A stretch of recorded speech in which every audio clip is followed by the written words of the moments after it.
आज भी बड़े बड़े सेलिब्रिटीज सब लोग इसी देवी के दर पर अपने शत्रुओं के दमन की प्रार्थना करने के लिए पहुंचते हैं। किसी को भी स्तंभित करने में सक्षम है। अगर इस देवी का मंत्र प्रभाव उस पर हो जाए तो उसकी बुद्धि का तुरंत विनाश हो जाता है। एक हुंकार मात्र से उस वात शोभ को शांत कर दिया। वो समझ नहीं पा रहे थे कि ये क्या हो रहा है। सर कोई बाहर कोई प्रयोग कर रहा है कि क्या है ये महाविद्या, क्या है ये तंत्र रहस्य, क्या ये सच में होता है। महागणपति, स्वागत है आपका अगस्त्यम में। आज एक ऐसी दिव्य महाविद्या के विषय में बात करने जा रहा हूँ जिसके मंत्र प्रभाव से चौल साम्राज्य के राजा परसेना को रणभूमि में आने से पूर्व ही नष्ट कर देते थे। एक ऐसी त्रैलोक्य स्तंभनकारिणी महाविद्या जो किसी को भी स्तंभित करने में सक्षम है। ऐसा मैं नहीं, भगवान महाकाल सदाशिव साक्षात कह रहे हैं।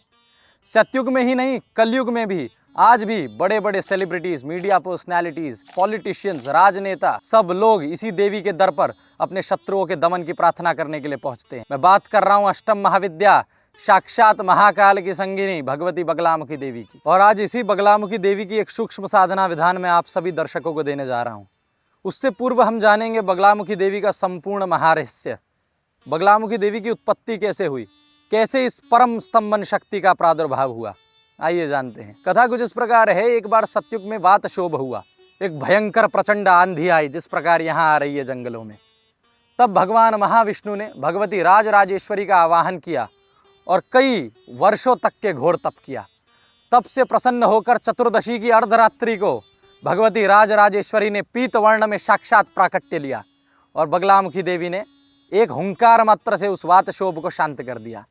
ऐसी दिव्य लीला है बगलामुखी देवी की। कोई व्यक्ति चाहे महाकवि क्यों ना हो, महाविद्वज्ञ हो, पांडित्यपूर्ण महाशास्त्रज्ञ क्यों ना हो, कितना भी बड़ा विद्वान हो, अगर इस देवी का मंत्र प्रभाव उस पर हो जाए तो उसकी बुद्धि का तुरंत विनाश हो जाता है।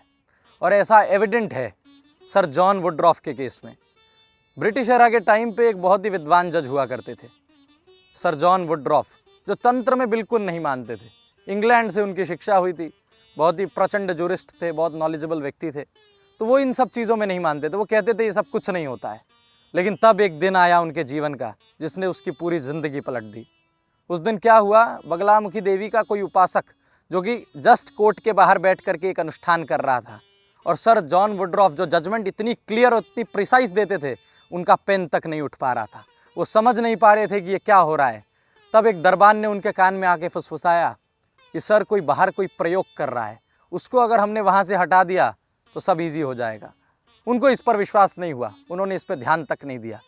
लेकिन जैसे ही बाहर काम्य प्रयोग करते हुए उस व्यक्ति को हटाया गया, उसी क्षण सर जॉन वुडरॉफ ने वो जजमेंट पास कर दिया। और उस दिन से सर जॉन वुडरॉफ के मन में एक क्यूरियोसिटी जागी कि क्या है ये महाविद्या, क्या है ये तंत्र रहस्य, क्या ये सच में होता है। और उस दिन सर जॉन वुडरॉफ जुरिस्ट से तांत्रिक बन गए और उन्होंने इंट्रोडक्शन टू द तंत्र शास्त्र नाम की एक दिव्य पुस्तक लिखी। बगलामुखी देवी को मूल शास्त्रों में वल्गामुखी कहा जाता था, लेकिन कालांतर में भेद होते होते वल्गामुखी शब्द बगलामुखी के रूप में प्रतिष्ठित हो गया।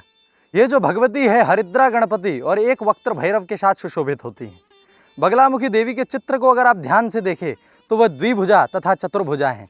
एक हाथ में गदा सुशोभित है और एक हाथ से शत्रु की जीभ खींचे हुए है देवी, जिससे गदा के प्रहार से वो शत्रु के अहंकार का दमन करती हैं और जीभ पकड़ने से उसके विद्वज्ञ के ऊपर में नियंत्रण बनाती। और जिस चित्र में भगवती 4 भुजाओं द्वारा सुशोभित हैं, उसमें एक हाथ में अभय मुद्रा, एक हाथ में वर मुद्रा, एक हाथ में गदा और एक हाथ में शत्रु की जीभ है। इनकी कथा कुछ इस प्रकार है। जब मदन नाम के असुर ने, जिसको वाक सिद्धि प्राप्त थी, उसने कोहराम मचाना शुरू किया, तब सारे देवी देवताओं ने बगलामुखी देवी का आवाहन किया और उन्होंने ही मदन की जीभ पकड़ करके वाक सिद्धि का दमन किया और सारे लोकों में शांति पुनः स्थापित की। ऐसी दिव्य लीला है बगलामुखी देवी की। एक बहुत ही प्रचंड और रोमांचक अनुभव मेरे एक शिष्य के साथ हुआ था। बर्लिन में रहते हैं और बगलामुखी देवी के ही उपासक है। पिछले 7 वर्षों से बगलामुखी देवी की आराधना कर रहे हैं। बगलामुखी देवी का जो मूल मंत्र है, ओम हलरीम बगलामुखी सर्वदुष्टानाम वाचम मुखम पदम स्तंभै जिह्वाम कीलैम बुद्धिम विनाशय ह्रीम ओम स्वाहा, इसके उन्होंने लगभग 1.25 लाख के 3-4 पुरस्चरण करे हुए थे। और लेकिन उनके साथ प्रॉब्लम ये थी कि उनकी जो वाइफ है वो फॉरेनर हैं और उनके साथ उनका जब से विवाह हुआ तब से ये प्रॉब्लम होने लग गई। उनकी वाइफ के ऊपर किसी प्रकार का पोजेशन हो जाता था। और मूलतः जितना मैं समझ पाया था और जितने और भी कई विद्वान समझ पाए थे कि वो मूल तांत्रिक षटकर्म द्वारा नहीं किया गया है, वो कोई विच क्राफ्ट या वूडो का प्रयोग है और वो कोई वेस्टर्न ऑकल्ट स्पेशलिस्ट द्वारा वो रिचुअल किया गया है। क्यों? क्योंकि बगलामुखी देवी का जो मूल स्थान है नलखेड़ा, दतिया, हिमाचल, तो दतिया और नलखेड़ा में, मूलतः नलखेड़ा में 2-3 यज्ञ करवाए गए उनके द्वारा, लेकिन कोई रिजल्ट विशेषकर नहीं आया। इसके पीछे रीज़न ये था कि जो मूल विद्या थी वो बांधी गई। तो इसको लेकर के वो मेरे पास आए और बड़े चिंतित थे। बगलामुखी देवी का अभिमंत्रित जल करके, ठीक है, और पीत वस्त्र का एक कवच बना करके उन्होंने अपनी वाइफ को बांधा था, जिससे थोड़ा उनको शांति महसूस हुई थी, सिचुएशंस कंट्रोल हुई थी। लेकिन प्रॉब्लमेटिक बात ये थी कि जब जब अमावस्या की तिथि पास आती थी तब वो ओवर रिएक्ट करने लग जाती। तब क्या हुआ, उनका कवच भी कुछ राहत देता था लेकिन पूर्ण शांति नहीं थी, क्योंकि वो प्रयोग जिसने किया था या करवाया गया था जिसके द्वारा, वो तो नहीं बोला जा सकता, लेकिन वो बहुत ही भारी प्रयोग था और उसमें कुछ सैटेनिक एलिमेंट्स इन्वॉल्व थे। तो जब वो मेरे पास आए तो बगलामुखी खड़गमाला, मैंने उनको बोला कि आप खड़गमाला का अनुष्ठान शुरू करिए, और ठीक उन्होंने वैसा ही किया। और मुझे रोमांच आ रहा है पूरे शरीर में बोलते हुए भी कि मैंने प्रत्यक्ष देख लिया कि बगलामुखी देवी की क्या